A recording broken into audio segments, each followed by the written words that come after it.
All right, everybody, welcome back to another video we're going to do on the Thinkorswim platform. So this is something that I picked up while I was watching videos from the TD Ameritrade CMT educational firm. Uh, they really opened my eyes to a whole new way of setting up the platform. So if you've gone through my other videos, you may have noticed how I set up this bar across the top, and I'm normally on charts, or I'll go over to something like the flex grid and I'll run things on the flex grid side of things. But it still left us defined to where we were jumping around to all these different charts. So now what I picked up from one of the TD Ameritrade analysts is, and it's something I had known existed, I just hadn't seen it done in this style. And now that I've seen this style, I really, really love it. So we always have that option of clicking across the top, and we can put styles up there. That's not a problem. What I want to do now is show you the opportunity of using one of these. And I know how bad this looks at first glance. You're probably looking at this saying, hell no, I don't want anything to do with this. Well, trust me, I don't want anything to do with this. This is nasty. It's a horrible looking thing, right? But we don't want to keep it this way. We don't want to keep it this way at all. This is the broad outline view. This is what we would do when we're maybe setting it up.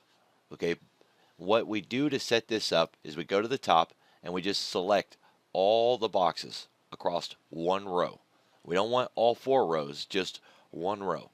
You save all of those in one shot. Okay, and that's what we have here. Now that you've got it done like that, just click any one of them and choose maximize cell. Okay, so this is the maximized cell, and I'm going to jump through here a little bit and show you some of these saved cells. All right, now on the normal standard chart settings, I haven't really gone through and pimped it out yet the way I want it, but we're going to get out of that, and actually I'm going to go to the trade tab and I'm going to choose the active trader. Now I've got this one set up the way that I like it. The only thing that I need to do right now is turn off the show sidebar. All right, now I've got this set up. This is a monthly view. It's like a top-down approach to an entire way of analyzing the marketplace. We want to look at everything from its top-down perspective. So on a monthly time frame, we can go out to something like a monthly, and we can just start working our way down lower and lower, identifying any major level that would be of concern to us. So we're just going to use Caterpillar here. I can see this major pivot point back there, right? That's something that I would want to clearly define, and then perhaps I would catch this pivot point here, right? Some kind of angular support or angular resistance or anything like that. So we're going to grab that one, and let's see, we want to turn the right extension on in that one. So in case we come back to that later on, right? So here we are, the next level in. I got to get all these set to the right color. So we're going to go to blue just to make sure that everything is fine. I don't want to interrupt something else that I've already got going on. We'll make this one blue.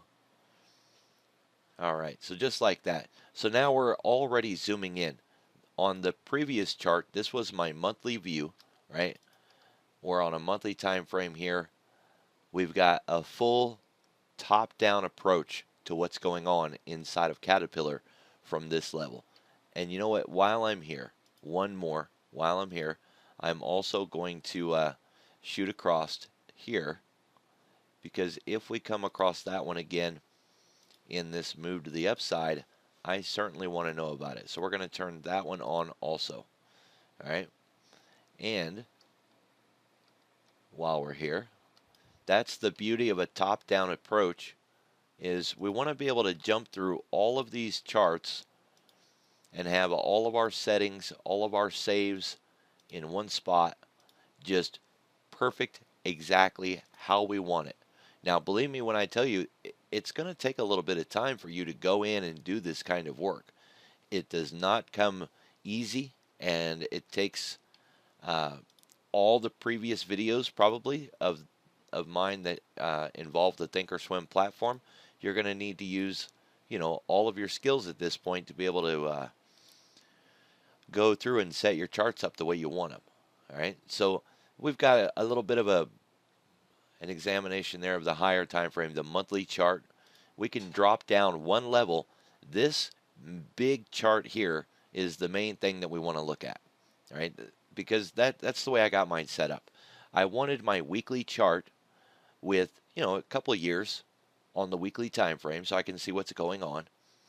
The nice thing is on all of those lines that we have saved, we can go in here and we can save the drawing set as the monthly. And then on our default time frame, we can go in and clear that drawing set. So now they're all gone unless we're on the monthly time frame. All right, so that's a good thing. So we can also go in here and delete some of these other ones perhaps. Don't need these bottoming formations anymore. Maybe we need the expected moves. Nope, don't need those either. So we can go ahead and delete the expected moves. I believe we were doing a fan series for a while, so we're going to delete those. Don't need the fans. So now what do we got left? We've got a quick chart, which, yeah, okay. And then we got the monthly. All right, so we do have the lines if we need them.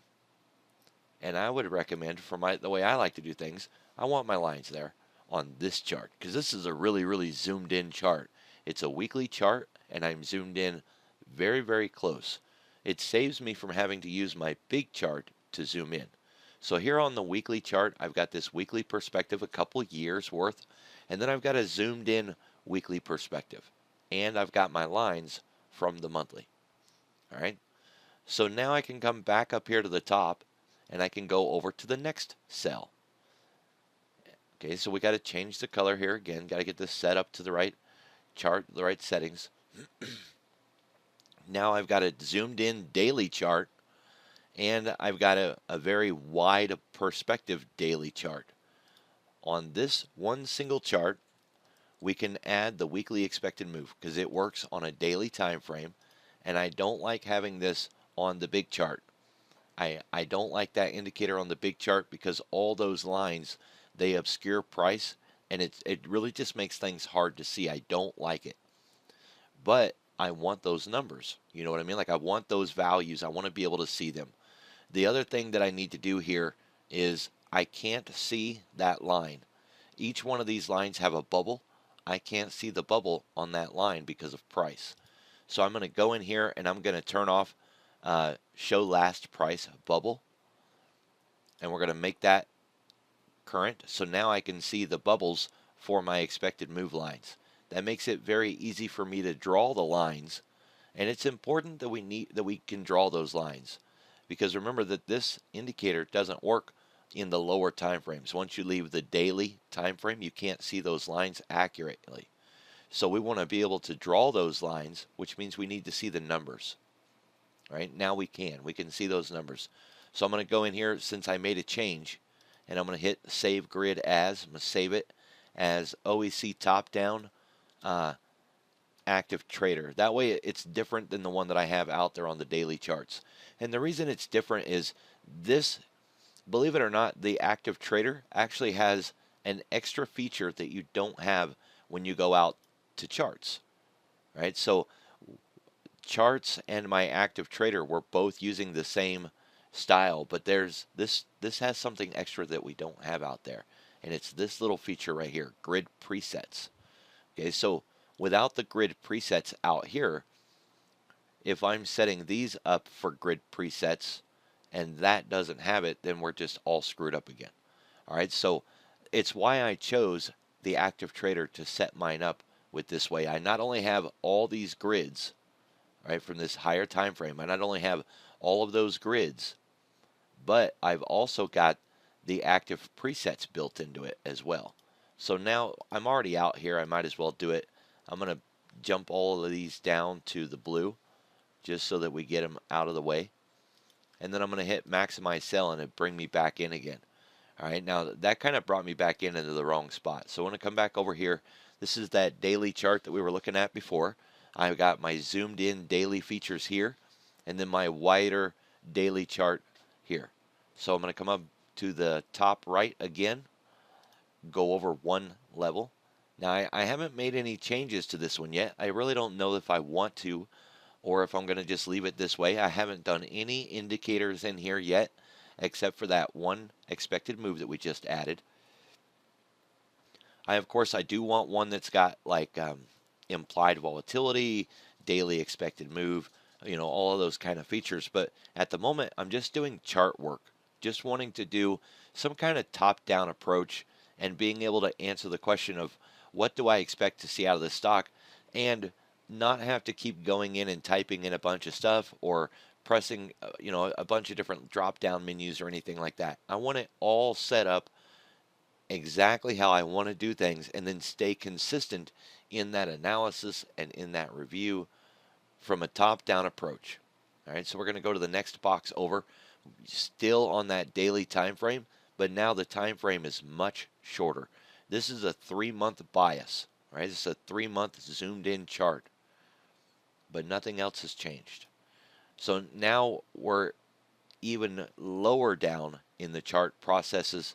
I've still got that daily, and we still have the daily here. So maybe I have 2 of those that I don't need, right? Kind of come out here and see the higher one, and then go back out there and see that one. It seems like I have 2. I don't really need 2. So I'll probably end up changing this around, get rid of it, and put in something else. It seems like I might have too many dailies, right? But I really wanted to show you guys this concept because once it really kind of sunk into me what kind of style we had going on here, I was really impressed with this. This setup is so very comfortable to me that I thought, this is the way I should be doing things instead of struggling with it how I normally have things set up. So this is a really comfortable way of charting that I think I'm going to go into more on a day-to-day basis instead of the old way that I have been doing things all along. All right, so I wanted to share this with you guys. You could kind of go through the processes perhaps on your own. I'm going to save this whole thing, and then I'm going to wipe it out and show you what it looks like from the very beginning so that you can decide for yourself if you want to do this or not. So let me save my grid, OEC top-down active trader, and I'm going to, I'll go in and make my own pimp settings later. So what I want to do now is I just want to reset the whole thing. I just want to just get rid of everything in here and start over from scratch. All right, so this is what a normal active trader looks like before any changes. Just, a reset thinkorswim from scratch active trader. Okay, from this setting, that's where everything else comes into play. So what you want to do here is come up to the top, and you want to change to this perspective here.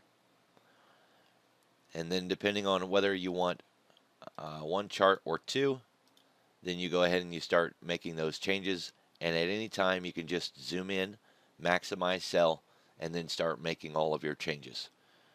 All right, so that's it, guys. You can kind of take it away from there, but this top-down approach has really changed the way that I do my work on thinkorswim, and I wanted to share with you guys this really great feature so you can kind of get it set up for yourself.